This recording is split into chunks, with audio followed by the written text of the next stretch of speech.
सत श्री अकाल, तुसीं लोकरंज चैनल पंजाबी देख रहे हो। मैं तुहाडे नाल सुखविंदर सिंह। जद अज किसान संघर्ष पूरी तरह सिखरां ते है तां गल मनजीत सिंह धनेर होना दी होनी लाजमी है। भारतीय किसान यूनियन डकौंदा दे सीनियर मीत प्रधान मनजीत सिंह धनेर मेरे नाल मौजूद ने। 14 नवंबर इस दिन ही अज दिवाली लोग मना रहे हैं बड़े उत्साह के नाल, ते इसे दिन जिहड़ा मनजीत सिंह धनेर जेल तो रिहा होए सी। दूजे पासे गल जदों चलदी है कि केंद्र सरकार दे उत्ते दबाਅ इस तरीके नाल किसानां वल्लों पाया जा रहा है कि केंद्र नूं झुकना ही पवेगा, ये किसानां दा मनना है। धनेर होना दे मामले विच की कुछ होया सी, सुप्रीम कोर्ट तक किवें सरकारां हिल गईयां, वो की कुछ होया सी, वो सब दे उत्ते भी असीं गलबात करांगे। मौजूदा समय दे संघर्ष दी, खेती कानूनां दे भी गलबात करांगे, जिहदे उत्ते कहंदे ने कि सरकार नूं गोडे टेकण दे लई असीं मजबूर करांगे, हर हद तक किसान जाणगे। धनेर साहब, तुहाडा स्वागत है लोकरंज। ਤੁਹਾਡਾ बहुत बहुत स्वागत जी, ਸਰੋਤਿਆਂ ਦਾ बहुत बहुत स्वागत जी जी। ਧਨੇਰ ਸਾਹਿਬ, ਸਭ ਤੋਂ ਪਹਿਲਾਂ ਆਪਾਂ ਅੱਜ ਦੇ ਕਿਸਾਨੀ ਸੰਘਰਸ਼ ਦੇ ਵਿਚਾਲੇ ਤੁਹਾਡੇ ਸੰਘਰਸ਼ ਨੂੰ ਦੇਖੀਏ ਕਿ ਤੁਸੀਂ ਲਗਾਤਾਰ ਕਿਸਾਨੀ ਘੋਲ ਦੇ ਵਿੱਚ ਆਪਣਾ ਹਿੱਸਾ ਪਾਇਆ। ਤੁਹਾਨੂੰ ਉਮਰ ਕੈਦ ਤੱਕ ਦੀ ਸਜ਼ਾ ਜਿਹੜੀ ਉਹ ਸੁਣਾ ਦਿੱਤੀ ਗਈ। ਬਾਅਦ ਦੇ ਵਿੱਚ ਤੁਹਾਡਾ ਜੇਲ੍ਹ ਚੋਂ ਬਾਹਰ ਆਉਣਾ ਉਹ ਵੀ ਇੱਕ ਸੰਘਰਸ਼ ਦਾ ਹਿੱਸਾ ਰਿਹਾ। ਮੈਂ ਚਾਹੁੰਦਾ ਕਿ ਉਹਦੇ ਬਾਰੇ ਦਰਸ਼ਕਾਂ ਨੂੰ ਦੱਸੋ ਕਿ ਅੱਜ ਦੇ ਦਿਨ ਤੁਸੀਂ ਛੁੱਟ ਕੇ ਆਏ ਹੋ, ਕੀ ਸਿਨੈਰੀਓ ਘੜਿਆ ਗਿਆ, ਕਿੱਦਾਂ ਤੁਹਾਨੂੰ ਸਜ਼ਾ ਸੁਣਾਈ ਗਈ, ਜੱਜ ਸਾਹਿਬ ਨੇ ਕੀ ਕੁਝ ਕਿਹਾ, ਉਸ ਤੋਂ ਇਲਾਵਾ ਹੋਰ ਕੀ ਕੁਝ ਹੋਇਆ ਸੀ? ਦੇਖੋ, ਇਹ 1997 ਦੀ ਘਟਨਾ ਹੈ। ਮੇਰੇ ਇਲਾਕੇ ਦੇ ਵਿੱਚ ਮਹਿਲ ਕਲਾਂ ਪਿੰਡ ਹੈ, ਉੱਥੇ ਦੀ ਇੱਕ ਵਿਦਿਆਰਥਣ ਕਾਲਜ ਤੋਂ ਪੜ੍ਹ ਕੇ ਵਾਪਸ ਪਰਤ ਰਹੀ ਸੀ। ਉਸ ਇਲਾਕੇ ਦੇ ਜਿਹੜੇ ਗੁੰਡੇ ਸੀ, ਗੁੰਡਾ ਪਰਿਵਾਰ ਸੀ, ਜਿਨ੍ਹਾਂ ਦੀ 50-60 ਸਾਲ ਤੋਂ ਮਤਲਬ ਪੁਲਿਸ, ਸਿਆਸੀ ਅਤੇ ਗੁੰਡਿਆਂ ਦਾ ਜਿਹੜਾ ਗੱਠਜੋੜ ਸੀ, ਉਹਨਾਂ ਦੀ ਪੁੱਗਤ ਸੀ, ਪੂਰੀ ਦਹਿਸ਼ਤ ਸੀ ਇਲਾਕੇ ਦੇ ਵਿੱਚ। ਉਹ ਮਤਲਬ ਉਸ ਬੱਚੀ ਨੂੰ ਕਿਤੇ ਮਤਲਬ ਆਪ ਦਾ ਉਹ ਸ਼ਿਕਾਰ ਬਣਾਉਣ ਲੱਗੇ ਤਾਂ ਬੱਚੀ ਨੇ ਉਹਨਾਂ ਨੂੰ ਚੈਲੰਜ ਕੀਤਾ। ਪੂਰਾ ਸੋਚ ਸਮਝ ਕੇ ਉਹਨਾਂ ਨੇ 7-8 ਬੰਦਿਆਂ ਨੇ ਮਤਲਬ ਦੁਪਹਿਰੇ ਮੂਹਰੇ ਬੱਚੀ ਦੇ ਦਰਖਤ ਸਿੱਟ ਕੇ ਸਾਈਕਲ ਦੇ ਮੂਹਰੇ ਅਤੇ ਉਹਨੂੰ ਕਿਡਨੈਪ ਕੀਤਾ। ਉਸ ਤੋਂ ਬਾਅਦ ਮਤਲਬ ਉਹਨਾਂ ਦੁਰਵਿਹਾਰ ਕਰਕੇ ਉਹਨੂੰ ਮਤਲਬ ਸਹਿਕਦੀ ਨੂੰ ਹੀ ਆਪਦੇ ਖੇਤ ਦੇ ਵਿੱਚ ਉੱਥੇ ਟੋਆ ਪੱਟ ਕੇ ਦੱਬਤਾ ਸੀ। ਅਤੇ ਜਦੋਂ ਇਲਾਕੇ ਦੇ ਵਿੱਚ ਇਸ ਗੱਲ ਦਾ ਪਤਾ ਲੱਗਿਆ ਤਾਂ ਜਿਹੜੀਆਂ ਟੀਚਰਾਂ ਦੀਆਂ ਜਥੇਬੰਦੀਆਂ ਸੀ, ਕਿਉਂਕਿ ਉਹ ਹੈਂਡੀਕੈਪਟ ਟੀਚਰ ਦੀ ਲੜਕੀ ਸੀ, ਉਹ ਮਤਲਬ ਜਥੇਬੰਦੀਆਂ ਹਰਕਤ ਦੇ ਵਿੱਚ ਆਈਆਂ, ਪਰ ਪ੍ਰਸ਼ਾਸਨ ਨੇ ਕੁਛ ਨਹੀਂ ਸੁਣੀ। ਜਦੋਂ ਕਿ 1 ਘੰਟੇ ਬਾਅਦ ਹੀ ਉਸੇ ਖੇਤ ਦੇ ਵਿੱਚੋਂ ਬੱਚੀ ਦੇ ਅੰਦਰੂਨੀ ਬਸਤਰ, ਕਿਤਾਬਾਂ, ਸਾਈਕਲ ਮਿਲ ਚੁੱਕਿਆ ਸੀ। ਪਰ ਪੁਲਿਸ ਨੇ ਰਤਾ ਵੀ ਮਤਲਬ ਉਹ 'ਚ ਕੋਈ FIR ਦਰਜ ਤੱਕ ਨਹੀਂ ਸੀ ਕੀਤੀ। ਸਾਡੀ ਉੱਥੇ ਇੱਕ ਪਹਿਲਾਂ ਐਕਸ਼ਨ ਕਮੇਟੀ ਬਣੀ ਹੋਈ ਸੀ ਸਾਡੇ ਥਾਣੇ ਦੇ ਵਿੱਚ। ਪੁਲਿਸ ਅਫਸਰ ਮਤਲਬ ਜਿਹੜਾ ਇੰਸਪੈਕਟਰ ਸੀ, ਉਹਨੇ ਇੱਕ ਕਤਲ ਕਰਤਾ ਸੀ ਬੰਦੇ ਨੂੰ ਕੁੱਟ ਕੇ। ਅਸੀਂ ਉਹਦੇ ਖਿਲਾਫ ਲੜ ਰਹੇ ਸੀ। ਸਾਡੀ ਮਤਲਬ ਖਾਸ ਕਰਕੇ ਖੱਬੇ ਪੱਖੀ ਜਿਹੜੇ ਵਿਚਾਰ ਸੀਗੇ, ਉਹਨਾਂ ਦੀ ਕਮੇਟੀ ਬਣੀ ਹੋਈ ਸੀ।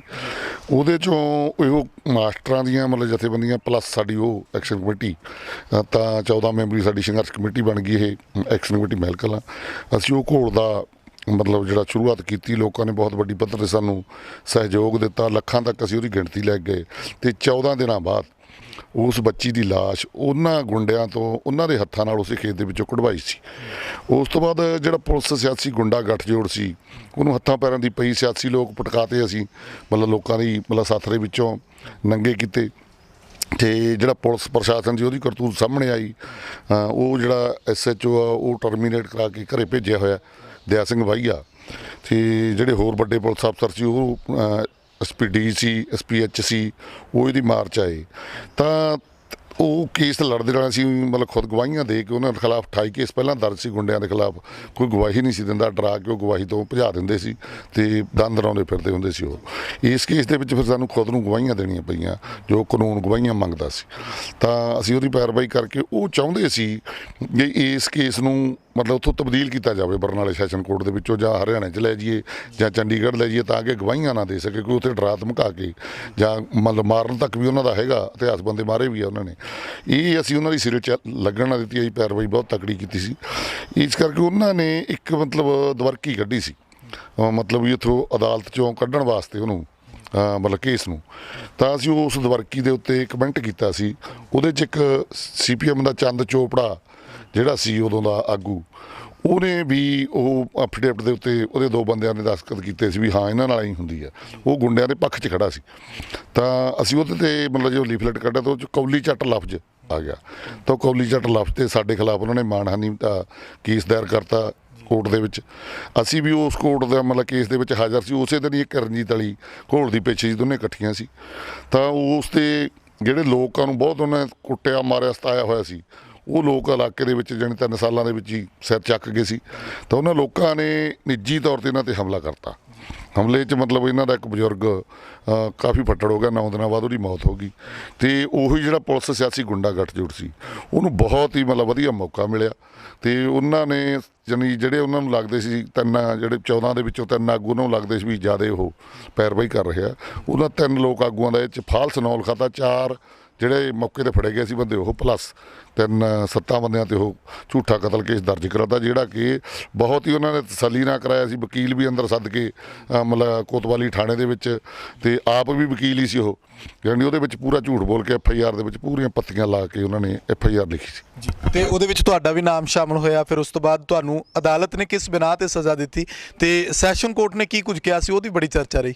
ਦੇਖੋ, ਸੈਸ਼ਨ ਕੋਰਟ ਨੇ ਉਹੀ ਜਿਹੜਾ ਸਾਡਾ ਪਹਿਲਾ ਸੀ ਵੀ ਅਸੀਂ ਪਹਿਲਾਂ ਪੁਲਿਸ ਅਫਸਰ ਦੇ ਖਿਲਾਫ ਮਤਲਬ ਲੜ ਰਹੇ ਸੀ, ਉਹਦੀ ਵੀ ਪੈਰਵਾਈ ਕਰ ਰਹੇ ਸੀ, ਉਹਨੂੰ ਸਜ਼ਾ ਕਰਵਾਈ ਸੀ ਅਸੀਂ।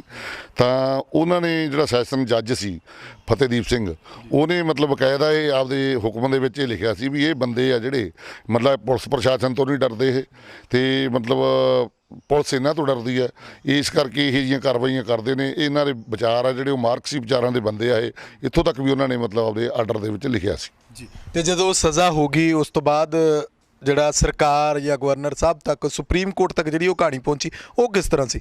ਦੇਖੋ, ਜਿੱਦਣ ਸਾਨੂੰ ਸਜ਼ਾ ਹੋਈ ਸਾਨੂੰ ਉਸ ਤੋਂ ਪਹਿਲਾਂ ਵੀ ਪਤਾ ਸੀ ਵੀ ਸਜ਼ਾ ਹੋਊਗੀ। ਅਸੀਂ ਜਿਹੜੇ ਸਾਡੇ ਮਤਲਬ ਬਾਕੀ ਦੀਆਂ ਟੀਮਾਂ ਸੀ ਸਾਡੀਆਂ, ਜਿਵੇਂ ਸਾਡੀਆਂ ਕਿਸਾਨ ਜਥੇਬੰਦੀਆਂ ਦੇ ਆਗੂ ਸੀ, ਹੋਰ ਜਿਹੜੀਆਂ ਮਤਲਬ ਸਾਡੀਆਂ ਹਮਾਇਤੀ ਜਥੇਬੰਦੀਆਂ ਸੀ, ਉਹਨਾਂ ਨੂੰ ਪਹਿਲਾਂ ਹੀ ਸਾਫ਼ ਕਰਤਾ ਸੀ। 1.5 ਮਹੀਨਾ ਪਹਿਲਾਂ ਅਸੀਂ ਸੰਘਰਸ਼ ਦੀਆਂ ਚਾਬੀਆਂ ਸਾਡੇ ਦੂਜੇ ਆਗੂਆਂ ਨੂੰ ਫੜਾਤੀਆਂ ਸੀ। ਤੋ ਇਹ ਵੀ ਸਾਡਾ ਤੈਅ ਹੋ ਗਿਆ ਸੀ ਵੀ ਜੇ ਆਪਾਂ ਸੰਘਰਸ਼ ਕਰਾਂਗੇ ਤਾਂ ਜਿੱਤਾਂਗੇ, ਤੇ ਉਸ ਗੱਲ ਤੇ ਮੋਹਰ ਲੱਗੀ। ਅਸੀਂ ਜੇਲ੍ਹ ਨੂੰ ਮਤਲਬ ਚਲੇ ਗਏ ਸੈਸ਼ਨ ਕੋਰਟ ਦੀ ਸਜ਼ਾ ਤੋਂ ਬਾਅਦ। ਤਾਂ ਜਿਹੜੇ ਸਾਡੇ ਲੋਕ ਸੀ ਉਹਨਾਂ ਨੇ ਉਦੋਂ ਹੀ ਮੁਜ਼ਾਹਰਾ ਕਰਕੇ ਭਗਤ ਸਿੰਘ ਦੇ ਬੁੱਤ ਤੇ ਗਏ, ਪਰਨ ਕੀਤਾ ਵੀ ਅਸੀਂ ਸੰਘਰਸ਼ ਕਰਾਂਗੇ ਤੇ ਸਾਥੀਆਂ ਨੂੰ ਜੇਲ੍ਹ ਚੋਂ ਕਢਾਵਾਂਗੇ। ਲੋਕਾਂ ਨੇ ਉਸ ਵੇਲੇ ਕਮਲਜੀਤ ਖੰਨੇ ਦੀ ਅਗਵਾਈ ਦੇ ਵਿੱਚ ਮਤਲਬ ਜਿਹੜੀ ਬਣੀ ਸੀ ਸੰਘਰਸ਼ ਕਮੇਟੀ ਪੰਜਾਬ ਦੀ, ਤਾਂ ਉਹਨਾਂ ਨੇ ਬਹੁਤ ਵੱਡਾ ਮਤਲਬ ਸਾਲ ਭਰ ਜਿਹੜਾ ਥੱਲੇ ਸੰਘਰਸ਼ ਵਿੱਢਿਆ। ਸਾਨੂੰ 1.5 ਸਾਲ ਮਤਲਬ ਜੇਲ੍ਹ ਦੇ ਵਿੱਚ ਰਹਿਣਾ ਪਿਆ। ਅਖੀਰ ਨੂੰ 1.5 ਸਾਲ ਬਾਅਦ ਸਾਡੀ ਜ਼ਮਾਨਤ ਹੋ ਕੇ ਅਸੀਂ ਘਰੇ ਆ ਗਏ ਉਹ ਸੰਘਰਸ਼ ਦੇ ਜ਼ਰੀਏ। ਤੇ ਘਰੇ ਬੈਠਿਆਂ ਤੋਂ ਹੀ ਸਾਡੀ ਜਿਹੜੀ ਗਵਰਨਰ ਪੰਜਾਬ ਸੀ, ਉਹਨਾਂ ਨੇ ਇਸ ਮਤਲਬ ਸਜ਼ਾ ਨੂੰ ਸਾਡੀ ਨੂੰ ਰੱਦ ਕਰਤਾ, ਮਤਲਬ ਮਾਫ ਨਹੀਂ ਸੀ ਕੀਤਾ, ਰੱਦ ਕਰਤਾ ਸੀ ਉਹਨਾਂ ਨੇ। ਉਸ ਤੋਂ ਬਾਅਦ ਉਹ ਮਤਲਬ ਜਿਹੜਾ ਹਾਈ ਕੋਰਟ ਦੇ ਵਿੱਚ ਅਜੇ ਅਪੀਲ ਦੂਜੇ ਬੰਦਿਆਂ ਦੀ ਲੱਗੀ ਹੋਈ ਸੀ, ਤਾਂ ਹਾਈ ਕੋਰਟ ਨੇ ਜਿਹੜਾ ਉਹ ਗਵਰਨਰ ਦਾ ਫੈਸਲਾ ਸੀ ਉਹਨੂੰ ਰੱਦ ਕਰਤਾ। ਤੇ ਜਿਹੜੀ ਅਪੀਲ ਮਤਲਬ ਸੀਗੀ ਹਾਈ ਕੋਰਟ ਦੇ ਵਿੱਚ, ਉਹਦੇ ਵਿੱਚ ਮੇਰੇ ਜਿਹੜੇ ਦੂਜੇ ਸਾਥੀ ਮਾਸਟਰ ਪ੍ਰੇਮ ਕੁਮਾਰ ਤੇ ਸਾਥੀ ਨੈਣਾ ਦੱਤ, ਉਹਨਾਂ ਨੂੰ ਬਰੀ ਕਰਤਾ ਤੇ ਮੈਨੂੰ ਦੁਬਾਰਾ ਫੇਰ ਜਿਹੜੀ ਆ ਉਮਰ ਕੈਦ ਦੀ ਸਜ਼ਾ ਬਹਾਲ ਕਰਤੀ। ਤੇ ਉਸ ਤੋਂ ਬਾਅਦ ਫਿਰ ਅਸੀਂ ਸੁਪਰੀਮ ਕੋਰਟ ਦੇ ਵਿੱਚ ਗਏ। ਸੁਪਰੀਮ ਕੋਰਟ ਦੇ ਵਿੱਚ ਵੀ ਇਹ ਮੈਨੂੰ ਲੱਗਦਾ ਵੀ 8 ਸਾਲ ਕੇਸ ਪਿਆ ਰਿਹਾ, 9 ਸਾਲ। ਤੇ ਉਹਨਾਂ ਨੇ ਜਾਣੀ ਮੈਨੂੰ ਬਾਹਰ ਦੀ ਬਾਹਰ ਬੇਲ ਦੇਤੀ। ਸੁਪਰੀਮ ਕੋਰਟ ਦੇ ਜੱਜਾਂ ਨੇ ਜਦੋਂ ਉਹਨਾਂ ਨੇ ਸਾਤੋਂ ਮਤਲਬ ਵੈਸੇ ਸੁਣਿਆ ਸਾਡੇ ਵਕੀਲ ਤੋਂ ਵੀ ਘਟਨਾ ਦੱਸੋ ਕੀ ਆ, ਉਹਨਾਂ ਨੇ ਮੈਨੂੰ ਤਾਂ ਇਹ ਲੱਗਦਾ ਸੀ ਵੀ ਉਹਦੀ ਪਰਵਾਹ ਕੀਤੇ ਤੋਂ ਬਿਨਾਂ ਹੀ ਜਿਹੜੀ ਫਾਈਲ ਸੀ ਉਦੋਂ ਬਿਨਾਂ ਮੈਨੂੰ ਮਤਲਬ ਬਾਹਰ ਦੀ ਬਾਹਰ ਜ਼ਮਾਨਤ ਦੇ ਦਿੱਤੀ। ਬਹੁਤ ਵੱਡੀ ਗੱਲ ਸੀ ਉਹ ਵੀ ਲੋਕ ਘੋਲ ਦਾ ਮਤਲਬ ਛਿੱਟਾ ਸੀ ਵੀ ਮਗਰ ਸਾਡੇ ਲੋਕ ਸੀਗੇ ਇੰਨੇ। ਤਾਂ ਉਹਨਾਂ ਨਾਲ ਇਹ ਲਿਖਿਆ ਪੰਜਾਬ ਸਰਕਾਰ ਨੂੰ ਵੀ ਇਸ ਜਿਹੜਾ ਫੈਸਲਾ ਗਵਰਨਰ ਵਾਲੇ ਤੇ ਰੀਥਿੰਕ ਕਰਕੇ ਵੀ ਮੈਨੂੰ ਮਤਲਬ ਛੱਡਿਆ ਜਾਵੇ। ਅਸਲ 'ਚ ਮਤਲਬ ਸੁਪਰੀਮ ਕੋਰਟ ਦੇ ਜੱਜ ਇਹ ਚਾਹੁੰਦੇ ਸੀ, ਪਰ ਇੱਥੇ ਇਹਨਾਂ ਨੇ 8 ਸਾਲ 9 ਸਾਲ ਮਤਲਬ ਫਾਈਲ ਤੋਂ ਮਿੱਟੀ ਨਹੀਂ ਝਾੜੀ। ਕਿਉਂਕਿ ਜੇ ਕੋਈ ਇਹਨਾਂ ਦਾ ਆਪਦਾ ਆਗੂ ਹੁੰਦਾ, ਪਤਵੰਤਾ ਹੁੰਦਾ, ਉਹਨੂੰ ਇਸ ਮੋਰੀ ਕੱਢਦੇ ਹੁੰਦੇ ਅਕਾਲੀ ਕਾਂਗਰਸੀ ਜਾਂ ਜਿਹਦੀ ਵੀ ਸਰਕਾਰ ਹੋਵੇ। ਮੈਂ ਉਹਨਾਂ ਦਾ ਬੰਦਾ ਤਾਂ ਹੈ ਨਹੀਂ ਸੀ, ਇਸ ਕਰਕੇ ਉਹਨਾਂ ਨੇ ਲੋੜ ਨਹੀਂ ਸਮਝੀ, ਬਾਰ-ਬਾਰ ਗੇੜੇ ਵੀ ਲੱਗੇ, ਮਿੱਟੀ ਨਹੀਂ ਝਾੜੀ। ਅਖੀਰ ਨੂੰ ਮਤਲਬ ਜਿਹੜੀ ਪਿਛਲੇ ਸਾਲ 3 ਸਤੰਬਰ ਸੁਪਰੀਮ ਕੋਰਟ ਨੇ ਫੈਸਲਾ ਸੁਣਾਇਆ, ਮਤਲਬ ਬਹੁਤ ਵੇਟ ਕਰਕੇ ਜਦੋਂ ਇਹਨਾਂ ਨੇ ਕੁਛ ਨਾ ਕੀਤਾ ਤਾਂ ਉਹਨਾਂ ਨੇ ਮਤਲਬ ਸਾਨੂੰ ਦੁਬਾਰਾ ਮੈਨੂੰ ਜਿਹੜੀ ਉਮਰ ਕੈਦ ਦੀ ਸਜ਼ਾ ਬਹਾਲ ਰੱਖਦੀ ਸੁਪਰੀਮ ਕੋਰਟ ਨੇ। ਤੇ 3 ਸਤੰਬਰ ਤੋਂ ਪਹਿਲਾਂ ਹੀ ਤਿਆਰੀਆਂ ਸੀ ਪੰਜਾਬ ਦੇ ਵਿੱਚ। ਸਾਡੀਆਂ ਕਿਸਾਨ ਜਥੇਬੰਦੀਆਂ ਦੀ ਬੂਟਾ ਸਿੰਘ ਦੇ ਬੁਰਜਗਲ ਦੀ ਅਗਵਾਈ ਦੇ ਵਿੱਚ ਸਾਡੀ ਸੰਘਰਸ਼ ਕਮੇਟੀ ਬਣੀ, ਜਿਹਦੇ ਵਿੱਚ 40-45 ਜਨਤਕ ਜਥੇਬੰਦੀਆਂ, ਮਜ਼ਦੂਰਾਂ, ਕਿਸਾਨਾਂ, ਮੁਲਾਜ਼ਮਾਂ, ਔਰਤਾਂ ਦੀਆਂ ਆਈਆਂ। ਤੇ ਬਿਨਾਂ ਸਿਆਸਤਦਾਨਾਂ ਤੋਂ, ਅਸੀਂ ਕੋਈ ਸਿਆਸੀ ਪਾਰਟੀ ਇਹਦੇ ਵਿੱਚ ਨਹੀਂ ਸੀ। ਤੇ ਉਹ ਸੰਘਰਸ਼ ਕਮੇਟੀ ਨੇ ਮਤਲਬ ਸੰਘਰਸ਼ ਲੜਨ ਦਾ ਫੈਸਲਾ ਕਰ ਲਿਆ। ਤਾਂ 7 ਦਿਨ ਅਸੀਂ ਇਸ ਤੁਹਾਡੇ ਪਟਿਆਲਾ ਸ਼ਹਿਰ ਦੇ ਵਿੱਚ ਮੁੱਖ ਮੰਤਰੀ ਦੇ ਦਫ਼ਤਰ ਨੂੰ ਆ ਰਹੇ, ਸਾਨੂੰ ਆਉਣ ਨਹੀਂ ਦਿੱਤਾ। ਮਹਿਮਦਪੁਰ ਮੰਡੀ ਦੇ ਵਿੱਚ ਅਸੀਂ 7 ਦਿਨ ਮੋਰਚਾ ਲਾ ਕੇ ਰੱਖਿਆ। 20 ਸਤੰਬਰ ਤੋਂ ਲਾ ਕੇ 26 ਸਤੰਬਰ ਤੱਕ ਸਾਡੇ ਇੱਥੇ ਚੱਲਿਆ। ਤੇ ਸਾਨੂੰ 23 ਤਰੀਕ ਨੂੰ 22 ਤਰੀਕ ਨੂੰ ਹੀ ਸਰਕਾਰ ਨੇ ਗੱਲਬਾਤ ਨੂੰ ਸੱਦ ਲਿਆ। ਇਸ ਕਰਕੇ ਫਿਰ ਮਤਲਬ ਜਿਹੜਾ ਸਾਡਾ ਸੀਗਾ ਵੀ ਕਾਨੂੰਨੀ ਸਾਡੀ ਉਹ ਸੰਘਰਸ਼ ਕਮੇਟੀ ਨੇ ਫੈਸਲਾ ਕੀਤਾ ਵੀ ਮੇਰੇ ਉਹ ਜਿਹੜੇ 30 ਤਰੀਕ ਨੂੰ ਦਿਨ ਖਤਮ ਹੁੰਦੇ ਸੀ, ਜਿਹੜੇ 28 ਦਿਨ ਸਟੇ ਮਿਲੀ ਹੋਈ ਸੀਗੀ ਵੀ ਮੈਨੂੰ ਮਤਲਬ ਸਿਲੰਡਰ ਕਰਨਾ ਪੈਣਾ ਸੀ ਅਦਾਲਤ ਦੇ ਵਿੱਚ। ਇੱਥੋਂ ਫਿਰ ਮਤਲਬ ਜਿਹੜੀ ਲੀਡਰਸ਼ਿਪ ਸੀ ਸੁਲਝੀ ਹੋਈ ਮਤਲਬ 42 ਜਥੇਬੰਦੀਆਂ ਦੀ, ਉਹਨਾਂ ਨੇ ਇਹ ਫੈਸਲਾ ਕਰ ਲਿਆ ਵੀ ਮੈਨੂੰ 30 ਤਰੀਕ ਨੂੰ ਮਤਲਬ ਉੱਥੇ ਸਿਲੰਡਰ ਕਰਨਾ ਚਾਹੀਦਾ ਅਦਾਲਤ ਦੇ ਵਿੱਚ। ਤਾਂ ਫਿਰ ਮੈਨੂੰ ਲੱਗਦਾ ਵੀ 25-30 ਹਜ਼ਾਰ ਦਾ ਇਕੱਠ ਕਰਕੇ ਸੰਘਰਸ਼ ਕਮੇਟੀ ਨੇ ਪਿਛਲੇ ਸਾਲ 30 ਸਤੰਬਰ ਨੂੰ ਮੈਨੂੰ ਸਿਲੰਡਰ ਕਰਵਾ ਕੇ ਬਰਨਾਲਾ ਜੇਲ੍ਹ ਦੇ ਵਿੱਚ ਮਤਲਬ ਭੇਜਤਾ। ਅਤੇ ਨਾਲ ਹੀ ਜਿਹੜੀ ਉਹ ਸਾਡੀ ਸੁਲਝੀ ਹੋਈ ਆਗੂ ਟੀਮ ਸੀ, ਉਹਨਾਂ ਨੇ ਇਹ ਮਤਲਬ ਗੁਪਤ ਰੱਖਿਆ ਹੋਇਆ ਸੀ। ਉਹਨਾਂ ਨੂੰ ਪਤਾ ਨਹੀਂ ਸੀ ਸਰਕਾਰ ਨੂੰ ਵੀ ਇਹਨਾਂ ਨੇ ਐਕਸ਼ਨ ਕਰਨਾ ਤੋਂ ਅੱਗੇ। ਤਵੇ ਪ੍ਰਾਂਤਾਂ ਮਤਲਬ ਚੁੱਲ੍ਹੇ ਸਾਡੇ ਨਾਲ ਸੀ, ਟਰਾਲੀਆਂ ਦੇ ਵਿੱਚ ਲੋਕ ਲੈ ਕੇ ਗਏ ਹੋਏ ਸੀ। ਜਦੋਂ ਮੈਨੂੰ ਉਹਨਾਂ ਨੇ ਬਰਨਾਲਾ ਜੇਲ੍ਹ ਨੂੰ ਭੇਜਿਆ ਤਾਂ ਲੋਕ ਜਾ ਕੇ ਬਰਨਾਲਾ ਜੇਲ੍ਹ ਦੇ ਮੂਹਰੇ ਬਹਿ ਗਏ ਉਸੇ 30 ਸਤੰਬਰ ਤੋਂ ਹੀ। ਅਤੇ ਲਗਾਤਾਰ ਉੱਥੇ ਸੰਘਰਸ਼ ਚੱਲਿਆ 1.5 ਮਹੀਨਾ। ਉੱਥੇ ਹੀ ਦੀਵਾਲੀ ਮਨਾਈ ਗਈ ਅਤੇ ਉੱਥੇ ਦੀਵਾਲੀ ਮਨਾਈ ਗਈ ਅਤੇ ਮੈਨੂੰ ਲੱਗਦਾ ਵੀ ਬਹੁਤ ਹੀ ਵੱਡਾ ਇਤਿਹਾਸਕ ਘੋਲ ਜਿੱਤਿਆ। ਲੋਕ ਇਸ ਗੱਲ 'ਤੇ ਵਿਸ਼ਵਾਸ ਨਹੀਂ ਸੀ ਕਰਦੇ, ਅੰਦਰ ਕੈਦੀ ਨਹੀਂ ਸੀ ਵਿਸ਼ਵਾਸ ਕਰਦੇ ਵੀ ਸੁਪਰੀਮ ਕੋਰਟ ਦੇ ਬੰਨੇ ਹੋਏ ਨੂੰ ਐਂ ਕਿਵੇਂ ਛਡਾ ਲਓਗੇ ਤੁਸੀਂ ਜਿੰਦਾਬਾਦ ਮੁਰਦਾਬਾਦ ਕਰਕੇ। ਅਤੇ ਲੋਕ ਇਸ ਦਿਨ ਹੈਰਾਨ ਸੀ ਜਦੋਂ 13 ਤਰੀਕ ਨੂੰ ਪਿਛਲੇ ਮਤਲਬ 13 ਨਵੰਬਰ ਨੂੰ ਮੇਰੇ ਜੇਲ੍ਹ ਦੇ ਵਿੱਚ ਆਰਡਰ ਆ ਗਏ ਤਾਂ ਮੈਨੂੰ 14 ਨਵੰਬਰ ਨੂੰ ਅੱਜ ਦੇ ਦਿਨ ਮਤਲਬ ਜਿਹੜੀ ਮਤਲਬ ਰਿਹਾਈ ਹੋਈ ਮੇਰੀ 14 ਸਤੰਬਰ ਨੂੰ।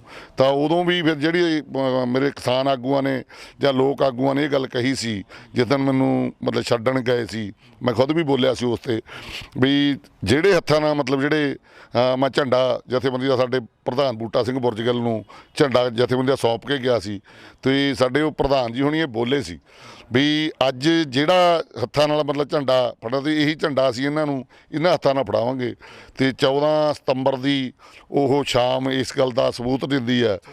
14 ਨਵੰਬਰ ਦੀ ਜਿਹੜੀ ਰਾਤ ਸੀ ਪਿਛਲੇ 2019 ਦੀ, ਉਹ ਸ਼ਾਮ ਨੂੰ 8 ਵਜੇ ਜਦੋਂ ਮੈਨੂੰ ਜੇਲ੍ਹ 'ਚੋਂ ਕੱਢਿਆ ਤਾਂ ਉਹੀ ਬੂਟਾ ਸਿੰਘ ਬੁਰਜਗਲ ਨੇ ਝੰਡਾ ਮੇਰੇ ਹੱਥਾਂ 'ਚ ਫੜਾਇਆ ਅਤੇ ਅਸੀਂ ਜਿਹੜਾ ਸੀਸ ਹੈ ਉਹ ਲੋਕਾਂ ਲਈ ਹਾਜ਼ਰ ਕਰਤਾ ਉਦੋਂ ਤੋਂ ਹੀ।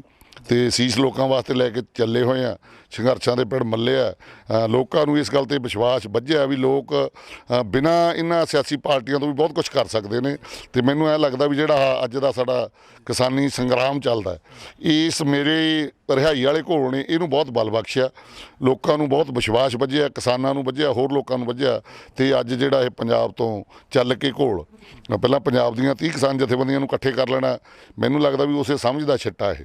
ਬਿਲਕੁਲ। ਧਨੇਰ ਹੋਣਾ ਦੀ ਜਿਹੜੀ ਹੁਣ ਤੱਕ ਦਾ ਤੁਸੀਂ ਸੁਣਿਆ ਕਿ ਕਿਸ ਤਰੀਕੇ ਦੇ ਨਾਲ ਇਹਨਾਂ ਦੀ ਰਿਹਾਈ ਹੋਈ, ਉਹ ਕਿਤੇ ਨਾ ਕਿਤੇ ਕਿਸਾਨਾਂ ਨੂੰ ਵੀ ਬਲ ਦਿੰਦੀ ਹੈ। ਧਨੇਰ ਸਾਹਿਬ ਦਿੱਲੀੋਂ ਆਏ ਨੇ, ਜਿਹੜੀ ਕੱਲ੍ਹ ਮੀਟਿੰਗ ਹੋਈ ਹੈ ਦਿੱਲੀ ਦੇ ਵਿੱਚ ਕੀ ਕੁਝ ਉੱਥੇ ਹੋਇਆ ਉਹ ਇਹਨਾਂ ਨੂੰ ਸਾਰਾ ਪਤਾ ਸੀ।